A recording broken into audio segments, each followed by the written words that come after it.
Hello aspirants, my name is Ravinder Singh. और इस video में मैं अपने जो इंटरव्यू एक्सपीरियंस है उसके बारे में शेयर करूँगा। एज़ यू नो, मैंने पहले वीडियो बना रखा है जीडी और जीई का। जिन्होंने वो वीडियो नहीं देखा है वो उसको पहले देख लें।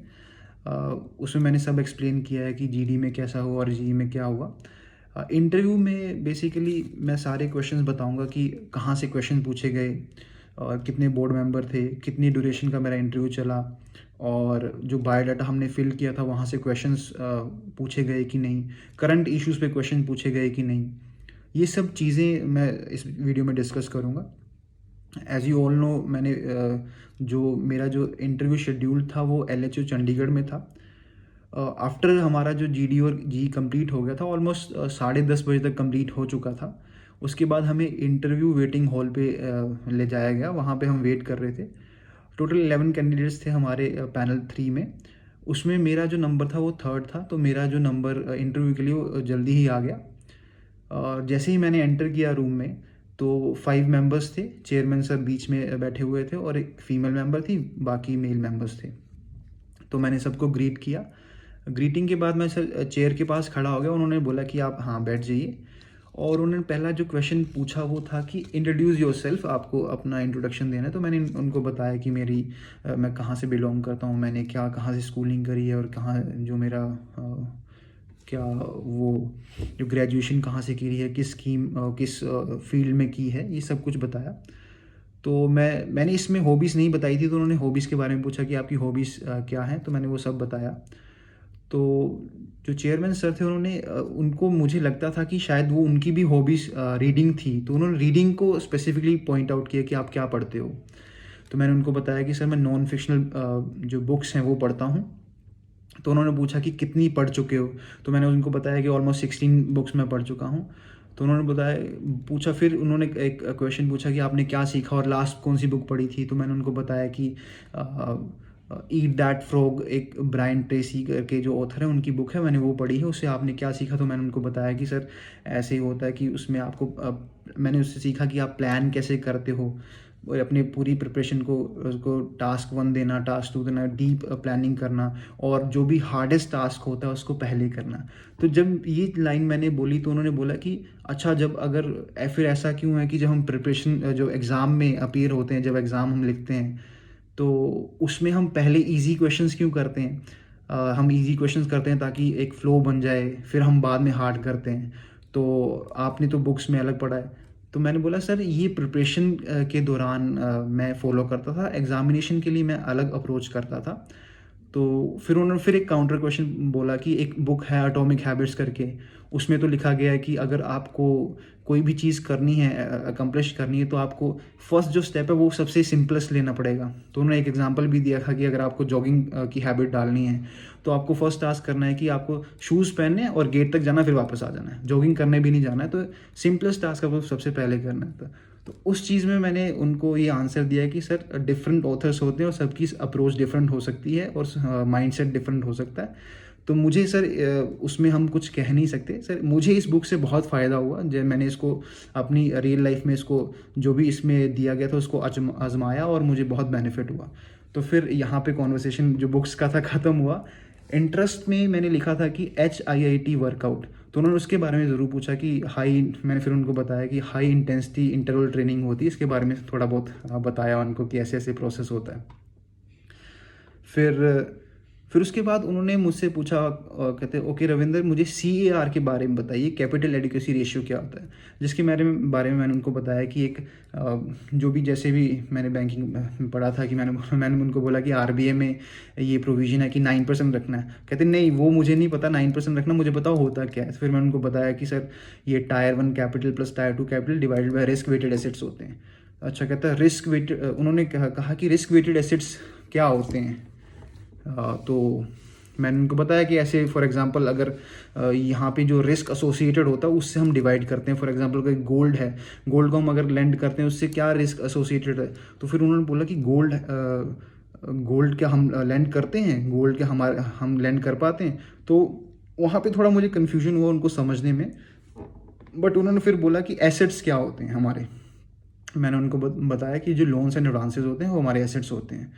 कहते हैं अच्छा ठीक है। तो कहते हैं हाई रिस्क फिर कहाँ पे हुआ, लो रिस्क एसेट्स क्या हुआ फिर इस पे। तो फिर मैंने उनको बताया कि जो हाई रिस्क जो होता है उसमें अगर जो अनसिक्योर्ड लोन्स होते हैं उनमें उनको सर हाई रिस्क लोन्स कहते हैं, और जो जिसमें कोलेट्रल इन्वॉल्व होता है उसको हम लो रिस्क लोन्स कहते हैं। तो वो मुझे सेटिस्फाइड लगे। उसके बाद उन्होंने शिफ्ट किया दूसरे जो मेल मेंबर थे उनके लेफ़्ट साइड पे, जिन्होंने मुझे, जैसे मैंने आपको बताया कि इंट्रोडक्शन मैंने बताया था कि मेरी जो स्कूलिंग है केंद्रीय विद्यालय से हुई है। तो उन्होंने बताया कि उन्होंने पूछा कि केवीएस संगठन जो है उसका हेडक्वार्टर कहाँ पे है। तो मैंने उनको बताया कि न्यू दिल्ली में है। फिर उन्होंने पूछा कि ये क्यों एस्टैब्लिश किया गया था। तो आई वॉज नॉट एक्सपेक्टिंग कि वहाँ से क्वेश्चन बन सकता है। तो कुछ समय तक मुझे ऐसा लगा कि मैं वहाँ पे इतना एडुकेटली आंसर नहीं दे पाया, पर मैंने उनको बोला कि सर ये स्कूल की एजुकेशन में जो मतलब स्पेसिफिकली नहीं बता पाया कि एजुकेशन पर्पज़ के लिए होता है जो भी, और ऐसे करके बताया था मैंने एक। तो फिर उन्होंने मुझसे पूछा कि इसमें स्पेशल क्या है। तो मैं समझ नहीं पाया सर। मैं तो उन्होंने बताया कि क्या सारे इसमें एडमिशन ले सकते हैं। तो मैंने बोला नहीं सर, ये कुछ जो सेंट्रल गवर्नमेंट के होते हैं जैसे आर्मी डिफेंस फोर्सेस से जो पर्सन होते हैं, जो उनके चिल्ड्रन होते हैं स्पेसिफिकली वो ही इसमें एडमिशन ले पाते हैं। तो उन काफ़ी हद तक वो थोड़े सेटिस्फाइड थे, पर सेटिस्फाइड नहीं भी लग रहे थे क्योंकि उनके फेस एक्सप्रेशंस थोड़े थोड़े से बिगड़ रहे थे। फिर उन्होंने एक केवीएस जो केंद्रीय विद्यालय स्कूल होते हैं उसमें एक प्रार्थना होती है जो उनका मोटो होता है, वो मुझे बिल्कुल भी याद नहीं था। और उन्होंने पूछा कि ये आपको याद है। तो वहाँ पे भी एक फ़नी मोमेंट सा हो गया। तो मैंने बोला सर मुझे याद नहीं है। तो कहते कितने साल आपने स्कूलिंग की। मैंने बोला सर ऑलमोस्ट 12 ईयर्स। तो कहते आपको याद नहीं है। इतने में चेयरमैन सर ने बोला कि मैं तो 2 महीने केवीएस में गया था, मुझे अभी तक याद है जो सर बोल रहे हैं, आपको क्यों याद नहीं है। तो वो सब हंस रहे थे उस वक्त। तो एक फ़नी सा इन्वायरमेंट था। पर यहाँ पे मैं एक चीज़ आपको ज़रूर बोलना चाहूँगा, जिनका इंटरव्यू 6th और 7th को है, कि जो भी आप बायोडाटा में लिखते हो उसको एक बार आप ब्रश अप कर लो थोड़ा सा, क्योंकि वहाँ से ज़रूर डेफिनेटली क्वेश्चंस वहीं से बन रहे थे। ज़्यादा उन्होंने बैंकिंग में इतना कुछ खास मेरे से पूछा नहीं, पर क्वेश्चन बहुत बन रहे थे, वहीं से डीप क्वेश्चन बन जा रहे थे। फिर जब ये केवीएस का सारा टॉपिक ख़त्म हुआ तो उन्होंने मुझसे पूछा कि बैंकिंग ओम्बड्समैन क्या होता है, जो मैंने उनको बता दिया। मैंने ये बताया कि अभी रिसेंटली इंटीग्रेशन भी हो चुका है, तो वो सेटिस्फाइड लगे। फिर उन्होंने पास कर दिया एक अनदर मेल मेंबर को।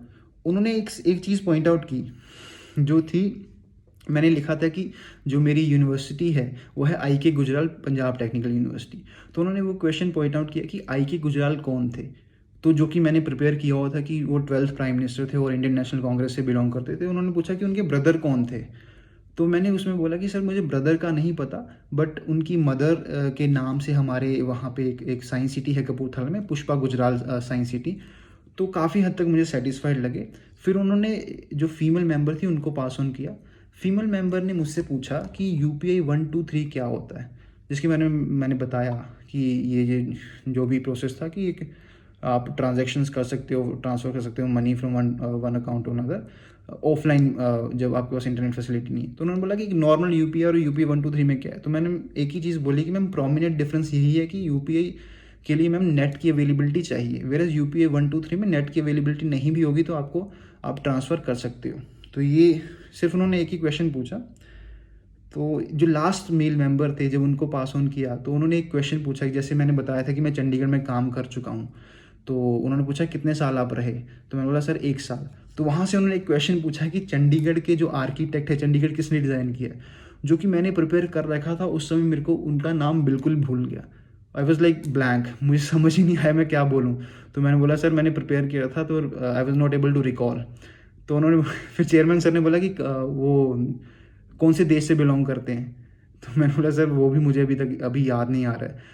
तो जो जो एक और मेल मेंबर थे जिन्होंने मुझे केंद्रीय विद्यालय के बारे में पूछा था, उन्होंने ये पूछा कि वो यहाँ के भी हैं या वो कहाँ के हैं, बाहर के हैं। तो मैंने बोला यस सर, वो श्योरली वो बाहर के ही हैं, यहाँ के आर्किटेक्ट नहीं हैं। तो ऐसा ओवरऑल मेरा इंटरव्यू रहा। मिक्स फीलिंग है ओवरऑल। मैं बोलूँगा कि इंटरव्यू एक्सपीरियंस ठीक है, मतलब कुछ हम जज नहीं कर सकते इस स्टेज पे आके कि हम जज कर लें कि मेरा इंटरव्यू बहुत बढ़िया गया, बहुत फुल नंबर आएंगे, ऐसा कुछ नहीं है। अभी डिपेंड करता है मेहनत पे भी, लक पे भी, जो भी होगा देखा जाएगा। पर इस वीडियो के माध्यम से मैं जो भी जिनका भी इंटरव्यू है 6th और 7th को, मैं ज़रूर बोलूँगा अपना जो बायोडाटा है, जो भी आप फिल कर रहे हैं डॉक्यूमेंट, उसका थोड़ा सा उसको ब्रशअप कर लें, ज़रूर ब्रशअप कर लें। क्योंकि वहाँ से क्वेश्चंस आने वाले हैं बहुत। स्पेसिफिकली मैं तो कह रहा हूँ एलएचओ चंडीगढ़ का जो है, वहाँ से तो क्वेश्चंस आने वाले हैं बहुत वाले। हाँ, एक और पॉइंट मुझे एक क्वेश्चन याद आया, जो एक मेल मेंबर ने मुझसे पूछा था कि पाकिस्तान की इकोनॉमी में क्या प्रॉब्लम हो रही है। तो मैंने बताया था कि इन्फ्लेशन बहुत हो गया है। तो उन्होंने बोला क्या मेजर ले रहे हैं, तो उसके बारे में मुझे पता नहीं था, जो कि मेरी गलती है, मुझे पता होना चाहिए था क्योंकि ये बहुत करंट इशू है। फिर उन्होंने मुझे आईएमएफ के बारे में पूछा, तो आईएमएफ के बारे में मैंने बताया था, और ऑलमोस्ट वहाँ पे मैं आईएमएफ की जो था, क्या कहते हैं, जो फुल फॉर्म था वही भूल गया। मैंने बोला सर इसको इंटरनेशनल मॉनिटरी, सर मुझे अभी याद नहीं आ रहा है, ऐसे करके मैंने बताया। पर उसका जो प्रोसेस था वो मैंने बता दिया उनको कि ऐसे ऐसे होता है, उसको फाइनेंस करता है। तो उन्होंने बोला पाकिस्तान और श्रीलंका को फाइनेंस किया है। तो मैंने बोला सर श्रीलंका को तो किया है, पाकिस्तान का को भी किया। तो उन्होंने बोला कर दिया है अभी। तो मैंने बोला सर इसके बारे में मुझे इतनी अभी मैं अवेयर नहीं हूँ इसके बारे में। तो ये था। तो बेसिक मैं यही बताना चाहूँगा कि बायोडाटा को अच्छे से पढ़ लीजिए, जो करंट थोड़ा बहुत चल रहा है उसके बारे में भी पढ़ लीजिए, ब्रश अप कर लीजिए, ज़्यादा डीप में जाने की ज़रूरत नहीं है। डीप वो ज़्यादा मतलब ज़्यादा वो ये नहीं है कि लेक्चर सुनना चाहते हैं आपसे, कुछ थोड़ी बहुत नॉलेज ज़रूर होनी चाहिए। तो जिनका भी 6th और 7th को इंटरव्यू है उनको ऑल दी बेस्ट, आपका इंटरव्यू अच्छा हो, और आप अपने एक्सपीरियंस ज़रूर शेयर करें कमेंट सेक्शन में। Thank you.